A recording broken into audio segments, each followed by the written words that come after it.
In a quiet suburb of Denver, Colorado, 34-year-old Laura had been married to her husband, James, for 8 years. They had 2 young children and led what appeared to be a harmonious life. Laura worked part-time as a nurse, while James held a managerial position at a local manufacturing company. Their relationship seemed stable, built on mutual respect and shared responsibilities. Laura's life had always been meticulously planned. She'd met James during her final year of nursing school at a mutual friend's barbecue. He'd been charming, attentive, and ambitious, everything she thought she wanted in a partner. Within 2 years, they were married and settled into their suburban home with a white picket fence and dreams of starting a family. Their children came along as planned, Ethan, now 6, and Sophie, 4. Laura had scaled back her hours at Denver Memorial Hospital to prioritize family time, working 3 12-hour shifts a week while James climbed the corporate ladder at Pinnacle Manufacturing. Their arrangement seemed perfect. She juggled the kids' schedules and household management while he provided financial stability. Friends often commented on how well they balanced career and family life. The first subtle change came after James's promotion to regional operations manager. He began attending more client dinners and emergency meetings, often returning home smelling faintly of expensive perfume, not the kind Laura wore.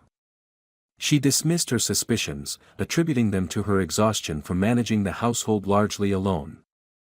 "You're working late again?" Laura asked one evening, trying to keep her tone casual as she folded laundry in their bedroom.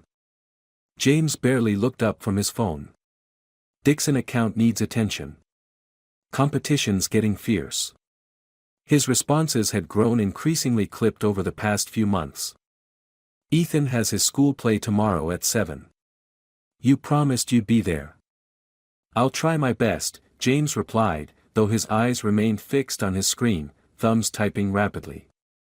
Laura noticed how he angled the phone away slightly whenever she passed by, a small gesture that gnawed at her conscience. His phone had become an extension of himself, constantly pinging with notifications that would send him hurrying into another room or the backyard for privacy. The distance between them widened gradually. Physical intimacy became rare, with James often claiming exhaustion from work or falling asleep with his back turned to her. When they did speak, conversations revolved around logistics, who would pick up the kids, what bills needed paying, rather than their dreams or feelings like in earlier years.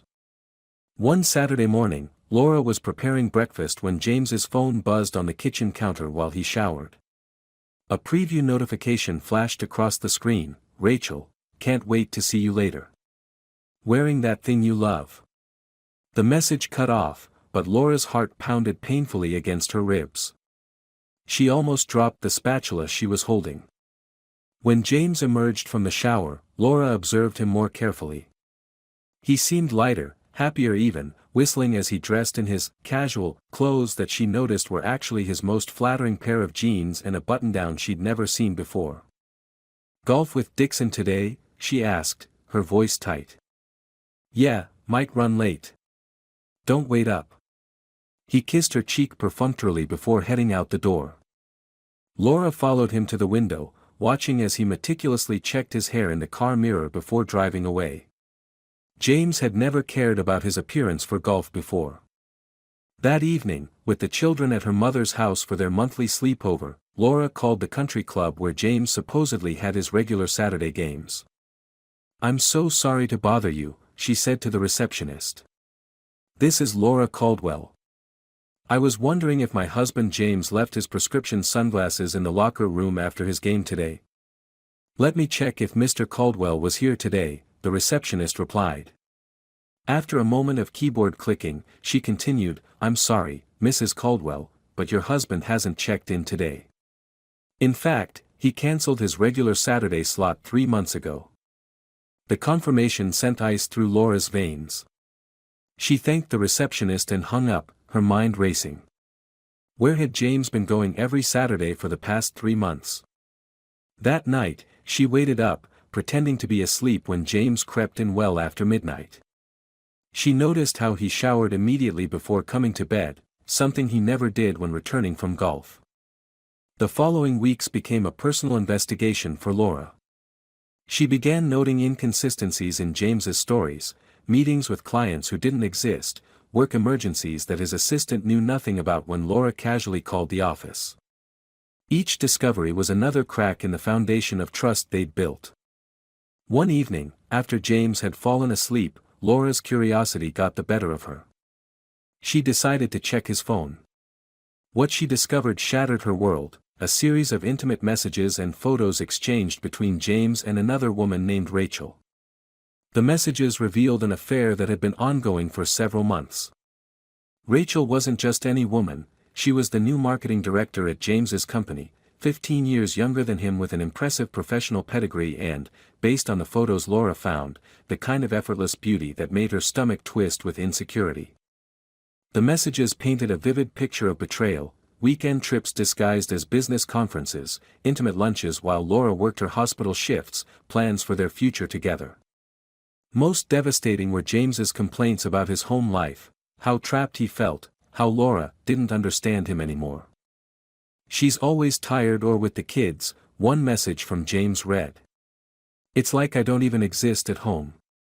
Not like with you. You see me." Laura read until sunrise, each message another blow to her heart. The man she thought she knew, the father of her children, her partner in life, had created an elaborate parallel existence while maintaining the facade of devoted husband and father. Devastated, Laura confronted James the following morning after the children had left for school. "Who's Rachel?" she asked quietly as he sipped his coffee and scrolled through email on his tablet. The cup froze halfway to his lips. "What? Rachel? The marketing director? The woman you've been sleeping with for months while telling me you were working late or playing golf?" Initially, he denied any wrongdoing, his face arranged in an expression of wounded innocence that now seemed grotesque to Laura. "That's ridiculous. She's just a colleague. We work closely on." "Stop lying," Laura interrupted, sliding his phone across the table. "I saw everything last night. The messages. The photos. Your weekend in Aspen that was supposedly a sales conference." James's face crumpled, the mask finally slipping. "Laura, How long?" she demanded, her voice steady despite the earthquake happening inside her. When presented with the evidence, he admitted to the affair. He expressed deep remorse, claiming it was a mistake and that he still loved Laura and their children. He pleaded for forgiveness and suggested they attend couples therapy to mend their relationship. "It didn't mean anything," he insisted, reaching for her hand, which she yanked away. "Rachel was just there when I was feeling unappreciated. It was stupid. I'll end it today. Please, Laura, we have a family. 8 years together. Don't throw that away because I made a mistake." Laura was torn.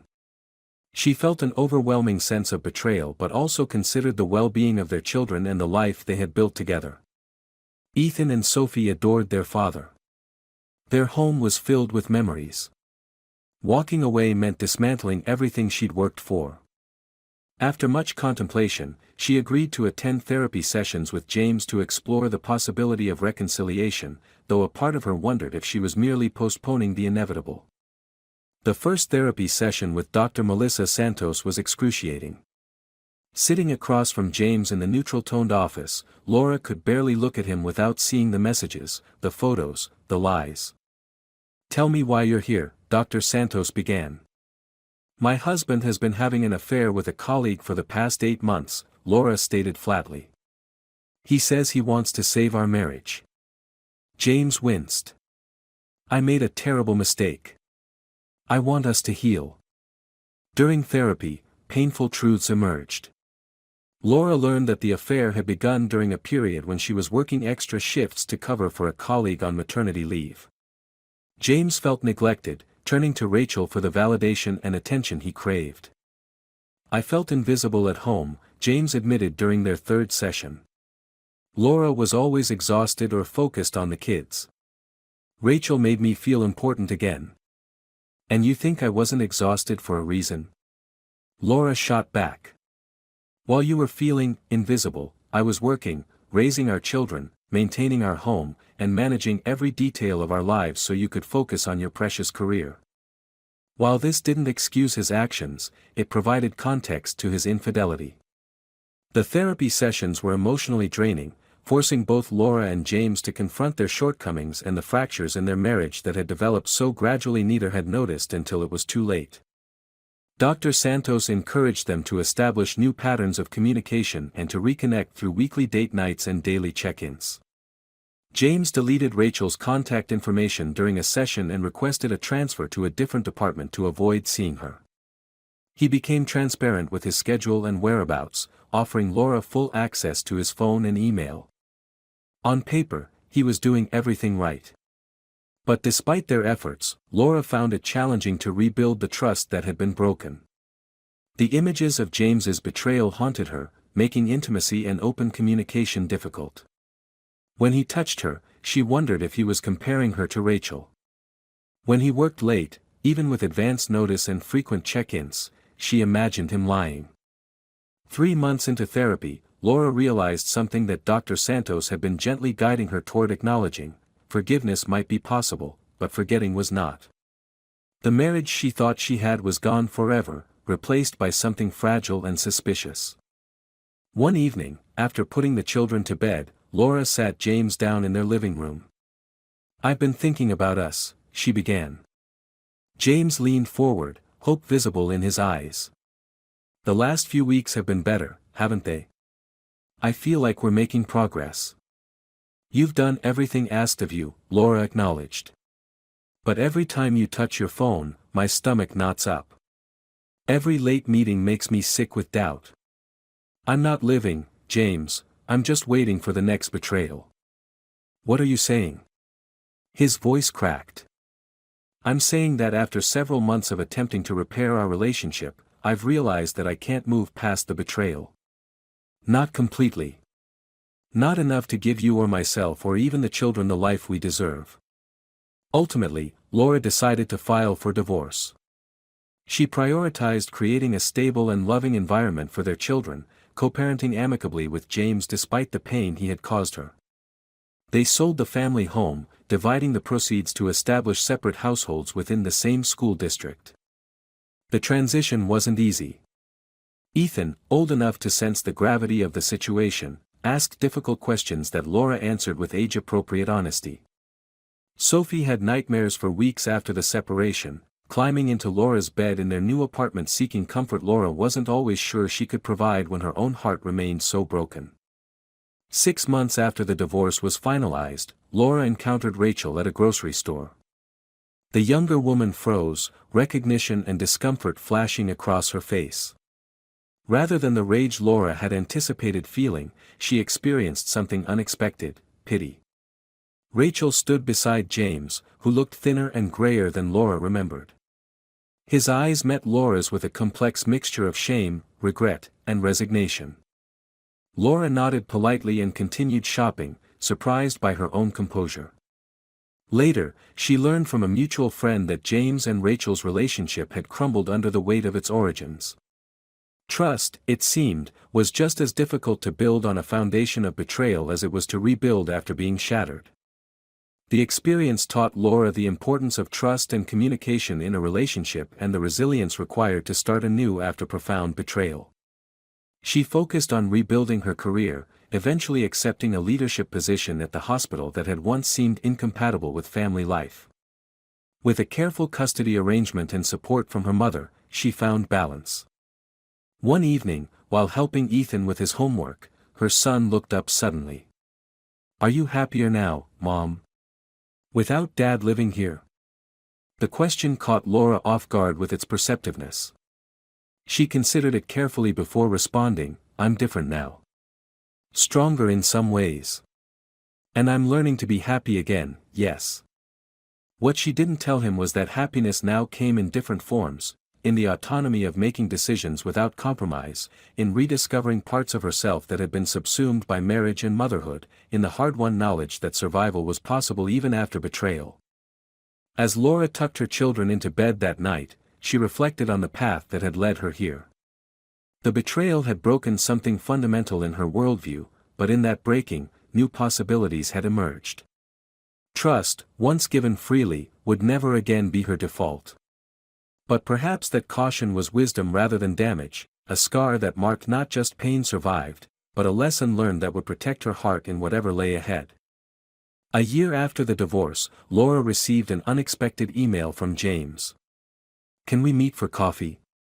There are things I need to say."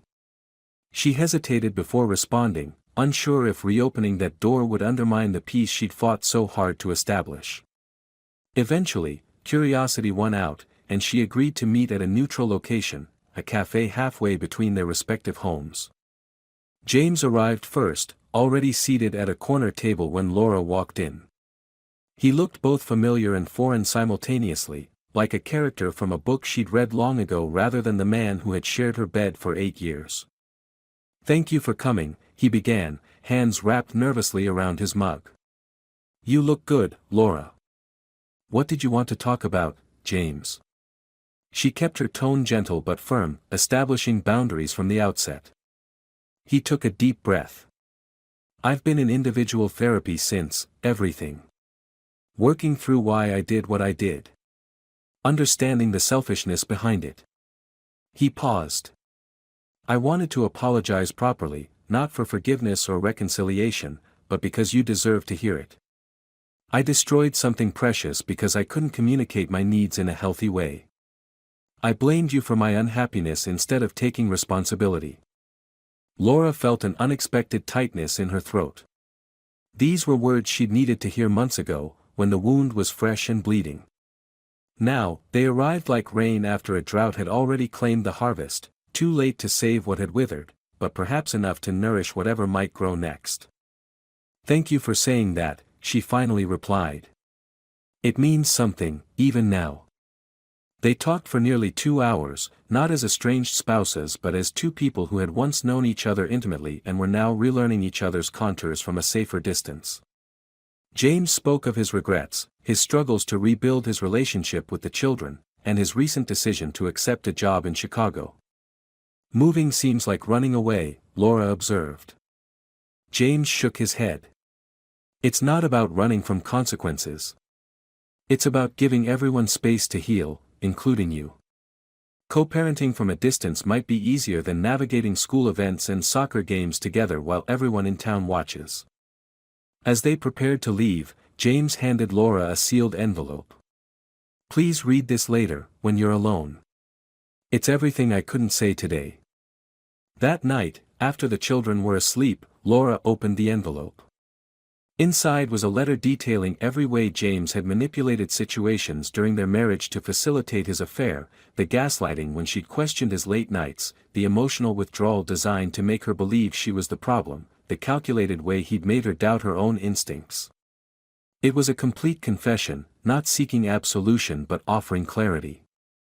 "You weren't crazy," he wrote. "You weren't demanding or suspicious without reason. I deliberately made you feel that way to cover my tracks. The failure was mine entirely." Laura wept as she read, not from renewed pain but from vindication. For months, she'd questioned whether she had somehow driven him to betrayal through her own failings. His words lifted that burden from her shoulders, allowing her to set down guilt she'd never deserved to carry. 2 weeks later, Laura reconnected with an old nursing school friend, Michael, who had recently moved back to Denver after a divorce of his own. Their coffee meetup was refreshingly uncomplicated, two people sharing professional insights and co-parenting challenges without the weight of romantic expectations. As weeks passed, their friendship deepened. Michael understood her trust issues without taking them personally. He respected her boundaries and prioritized transparency in ways that gradually allowed Laura to relax her vigilance. 6 months later, when he asked if she'd consider dinner as more than friends, Laura surprised herself by saying yes. The possibility of intimacy still frightened her, but she recognized that healing didn't mean never risking pain again, it meant approaching risk with wisdom rather than naivety. Their first date was awkward, both carrying baggage from past betrayals. But there was also laughter, genuine conversation, and a comfortable silence that didn't need filling with performative charm. At her door, Michael kissed her cheek and thanked her for the evening without pressuring for more. As their relationship progressed cautiously, Laura realized that James's betrayal, while devastating, had ultimately given her an unexpected gift, self-knowledge. She understood now what she would and wouldn't tolerate, how to identify red flags she'd previously ignored, and most importantly, that her worth wasn't determined by someone else's fidelity. One evening, while watching Ethan and Sophie play with Michael's daughter during a casual dinner at her apartment, Laura felt a peculiar sensation, not the all-consuming happiness of her early marriage, but something more grounded and sustainable. A contentment built not on blind faith but on careful observation and conscious choice. Trust, she understood now, wasn't something to be given completely or withheld entirely. It existed on a spectrum, earned incrementally through consistent actions rather than passionate declarations. James had taught her the danger of unquestioning trust. Michael was teaching her the possibility of trusting again, differently. "What are you thinking about?" Michael asked, catching her contemplative expression. Laura smiled, watching their children laugh together. "I'm thinking that sometimes the end of one story is just the beginning of a better one." She didn't know if this particular beginning would lead to another marriage, another shared home, another merged life. But she did know that whatever came next, she would face it with her eyes wide open, scarred but stronger, cautious but not closed, and finally, genuinely free from the shadow of betrayal that had once defined her.